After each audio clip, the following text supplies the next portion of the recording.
नमस्कार। तो चलिए जानते हैं देश की महंगाई, बेरोजगारी, पेंशन, सरकारी नौकरी, किसानों के लिए महिलाओं के हितों की तमाम 50 बड़ी खबरों को सिर्फ 10 मिनट में। अभी तक वीडियो को लाइक नहीं किया तो लाइक कर दें। जम्मू कश्मीर के उपराज्यपाल मनोज सिन्हा ने कहा, जिन्होंने अपने परिजन खोए हैं उनको अधिकतम आर्थिक सहायता दे दी गई है। घायलों को भी सहायता प्रदान की जाएगी।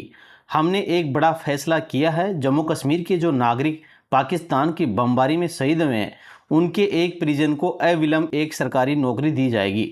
पहलगाम आतंकी घटना के बाद प्रधानमंत्री मोदी ने कहा था कि आतंकवादियों को ऐसा सबक मिलेगा जो वो अपने सपने में भी नहीं सोच सकेंगे। आज पूरे देश को भारतीय सेना पर गर्व है।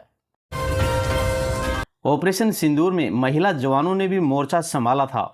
बीएसएफ के डीआईजी बोले, पाकिस्तान के बंकर तबाह किए, 50 आतंकियों को घुसपैठ से रोका।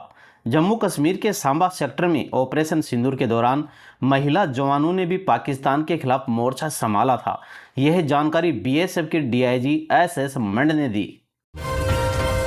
आईएमडी वैज्ञानिक राधेश्याम शर्मा ने कहा, पिछले 24 घंटों में सबसे ज्यादा तापमान श्री गंगानगर में 46 डिग्री सेल्सियस दर्ज किया गया है। आगामी 3 दिनों में तापमान में 1 से 2 डिग्री सेल्सियस की बढ़ोतरी हो सकती है। उत्तर पश्चिमी राजस्थान के कई इलाकों में भीषण गर्मी दर्ज किए जाने की संभावना है। शेखावाटी क्षेत्र और जयपुर संभाग के कई इलाकों में अगले 3 दिन तक अधिकतम तापमान 40 से 46 डिग्री सेल्सियस रहेगा। कांग्रेस नेता सचिन पायलट के पूर्व प्रधानमंत्री राजीव गांधी की 34वीं पुण्यतिथि पर कहा, राजीव गांधी एक ऐसा नेता थे जिन्होंने इस देश को एक नई दिशा दी है। भारत पहले इतना जागरूक और शिक्षित नहीं था, लेकिन राजीव गांधी के कार्यकाल में इसमें सुधार हुआ। टेलीकॉम, आईटी, इकोनॉमिक रिफॉर्म जैसे कई क्षेत्रों को प्रोत्साहन मिला। यह राजीव गांधी के कार्यकाल में ही हुआ। जम्मू कश्मीर नेशनल कॉन्फ्रेंस के प्रमुख फारूक अब्दुल्ला और मुख्यमंत्री उमर अब्दुल्ला ने केंद्रीय कार्य समिति की बैठक की अध्यक्षता की। बैठक शुरू होने से पहले नेताओं ने पहलगाम आतंकी हमले में मारे गए लोगों को श्रद्धांजलि देने के लिए मौन रखा। आतंकवाद के खिलाफ भारत की निरंतर लड़ाई को प्रदर्शित करने के लिए विभिन्न देशों का दौरा करने वाले सर्वदलीय प्रतिनिधि मंडलों में से एक के सदस्य और जेडीयू सांसद संजय कुमार झा जापान रवाना होने के लिए दिल्ली हवाई अड्डे पहुंचे। अहमदाबाद के चंदोला इलाके से जहां दूसरे दिन अवैध अतिक्रमण हटाने की कार्यवाही जारी है। इस दूसरे चरण में 2.5 लाख वर्ग मीटर से अधिक क्षेत्र से अवैध अतिक्रमण हटाया जाएगा। कांग्रेस अध्यक्ष मल्लिकार्जुन खड़गे और लोकसभा में विपक्ष के नेता राहुल गांधी ने वीर भूमि पर पूर्व प्रधानमंत्री राजीव गांधी को उनकी 34वीं पुण्यतिथि पर श्रद्धांजलि अर्पित की। छत्तीसगढ़ के अजूबमाड़ में 27 नक्सलियों का एनकाउंटर हुआ है। 1.5 करोड़ का इनामी नक्सली भी इसमें ढेर हो गया। 20 शव और हथियार बरामद किए गए हैं। अभी फायरिंग जारी है। नारायणपुर जिले में अबूझमाड़ के जंगल में बुधवार सुबह सुरक्षा बलों ने 27 नक्सलियों को मार गिराया है। 20 के शव और हथियार बरामद कर लिए गए हैं। मारे गए नक्सलियों में 1.5 करोड़ का इनामी बसवा राजू भी शामिल है। दंतेवाड़ा, नारायणपुर और बीजापुर जिले की सरहद पर मुठभेड़ चल रही है। ऑपरेशन सिंदूर पर कमेंट किया था, हरियाणा के प्रोफेसर को जमानत मिल गई है। सुप्रीम कोर्ट का आदेश है, जांच नहीं रुकेगी, पासपोर्ट सरेंडर करना होगा। इसके लिए 3 आईपीएस अफसरों की एक एसआईटी बनेगी। सेना के ऑपरेशन सिंदूर को लेकर सोशल मीडिया पर पोस्ट करने वाले हरियाणा की अशोका यूनिवर्सिटी के एसोसिएट प्रोफेसर अली खान महबूबाबाद को सुप्रीम कोर्ट से सशर्त जमानत मिल गई है। कोर्ट ने कहा कि जमानत के दौरान महबूबाबाद ऑपरेशन सिंदूर और भारत में हुए आतंकी हमलों या जवाबी एक्शन के बारे में कोई भी कमेंट नहीं करेंगे, न ही कोई स्पीच देंगे। ज्योति बोली, पाकिस्तान में मेरी शादी करवा दो। आईएसआई एजेंट से व्हाट्सएप चैट आई सामने। पाकिस्तान के लिए जासूसी के शक में पकड़ी गई हिसार की यूट्यूबर ज्योति मल्होत्रा की पाकिस्तानी खुफिया एजेंसी के अधिकारी से एक और व्हाट्सएप चैट सामने आया है। हसन अली ज्योति से कहता है, जो यार मेरे दिल से दुआ निकलती है हमेशा कि आप खुश रहो, आप हमेशा हंसते खेलते रहो, जीवन में कभी कोई गम नहीं आएगा। इस पर ज्योति ने हसन को हंसी वाले इमोजी के साथ कहा, मेरी शादी पाकिस्तान में करवा दो। ट्रेनी आईएएस पूजा खेड़कर को सुप्रीम कोर्ट से अग्रिम जमानत मिल गई है। कहा उन्होंने कोई बड़ा अपराध नहीं किया है, सब कुछ खो दिया है, कहीं नौकरी भी नहीं मिलेगी। कोर्ट का बड़ा बयान। महाराष्ट्र सरकार ने सीजीआई गवई को परमानेंट स्टेट गेस्ट बनाया, प्रोटोकॉल गाइडलाइन जारी की हैं। चीफ जस्टिस को राज्य के चीफ सेक्रेटरी डीजीपी ने रिसीव नहीं किया था। महाराष्ट्र सरकार ने भारत के चीफ जस्टिस सीजीआई की यात्रा के दौरान राज्य में आधिकारिक शिष्टाचार का पालन तय करने के लिए प्रोटोकॉल गाइडलाइंस जारी की हैं। मंगलवार देर शाम जारी गाइडलाइंस के तहत सीजीआई बी.आर. गवई को आधिकारिक तौर पर महाराष्ट्र में परमानेंट स्टेट गेस्ट का दर्जा दिया गया है। Justice B R. गवई 14 मई को चीफ जस्टिस ऑफ इंडिया बनने के बाद 18 मई को पहली बार महाराष्ट्र गए थे। हालांकि मुंबई में उन्हें state chief of secretary, DGP या मुंबई पुलिस कमिश्नर से कोई भी रिसीव नहीं करने गए थे, जिस पर सीजीआई गवई ने नाराजगी जाहिर की थी।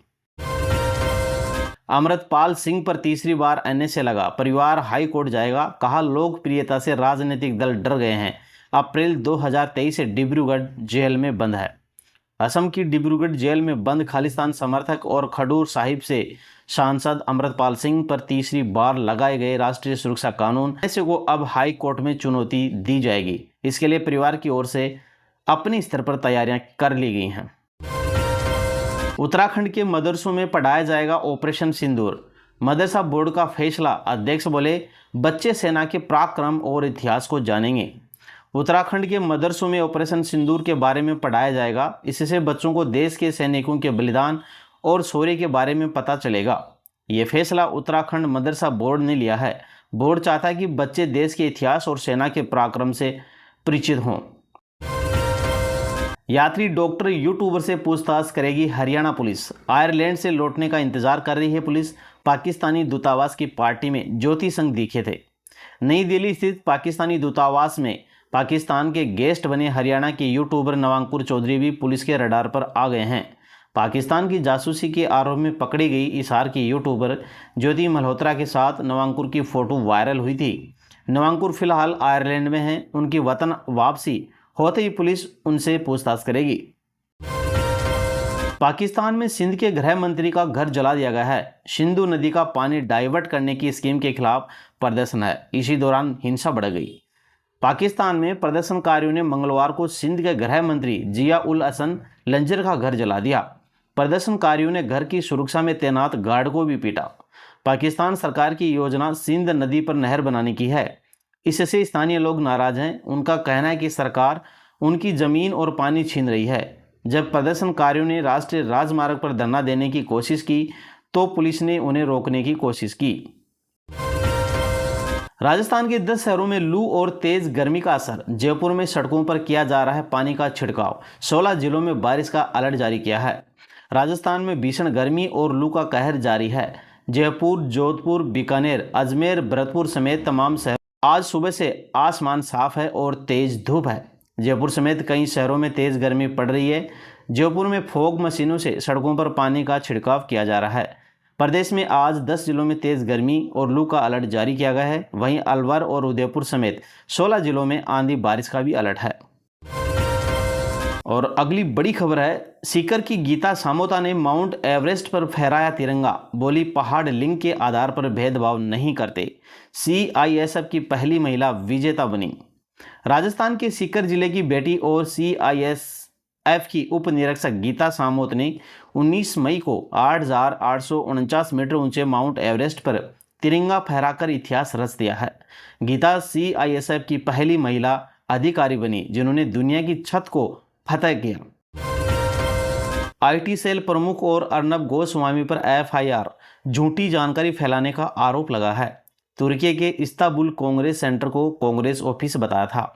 भाजपा आईटी सेल प्रमुख अमित मालवीय और रिपब्लिक टीवी के जर्नलिस्ट अर्नब गोस्वामी के खिलाफ कांग्रेस ने एफआईआर की है। दोनों पर कांग्रेस पार्टी के खिलाफ झूठी और भ्रामक जानकारी फैलाने का आरोप है।